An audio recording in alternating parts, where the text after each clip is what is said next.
shir caalami ah ayaa lagu qabtay magaalada Washington kaasi oo diiradda lagu saarayo mustaqbalka xabad joojinta iyo dib u dhiska Gaza. Madaxweyne Donald Trump ayaa shirkii ugu horeeyay isugu yeedhay wadamada xubnaha ka ah ururka cusub ee loo bixiyay golaha nabadda oo loogu talagalay kormeerka qorshaha xabad joojinta iyo dib u dhiska Gaza. wakiilo ka socda in ka badan 40 dal ayaa ka qayb galaya kulankan oo lagu qabtay macadka nabadda oo ku yaala magaalada Washington.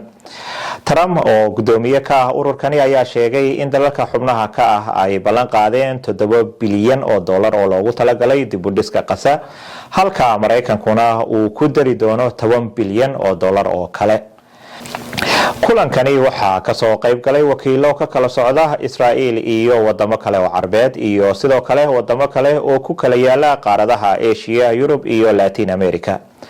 wadamada Faransiiska iyo Ingiriiska ayaa si rasmi ah aan ugu soo biirin ururkani iyagoo walaac ka muujiyay in ay suurtagal tahay in ururkani ku soo biiro wadanka Ruushka.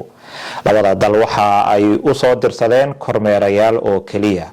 sidoo kale Falastiin ayaanan ururkani u soo dirsan wax wakiil ah. madaxweyne Trump ayaa khudbadiisa ku sheegay in ururkani uu noqon karo hay'ad caalami ah oo mustaqbalka si dhow ula shaqeysa qaramada midoobay isla markaana kaalin ka qaadata xoojinta nabadda caalamka. kulankan ayaa imanaya xilli xabad joojinta Gaza ee la gaaray bishii Oktoobar ay weli tahay mid aan luga adag ku taagnayn. saraakiisha caafimaadka ee Falastiin ayaa sheegay in boqolaal qof ay ku dhinteen duqeymo tan iyo markii xabad joojintu bilaabantay. Trump waxa uu sheegay in dagaalkii guud uu dhamaaday laakiin ay marmar dhacaan isturtuur yar.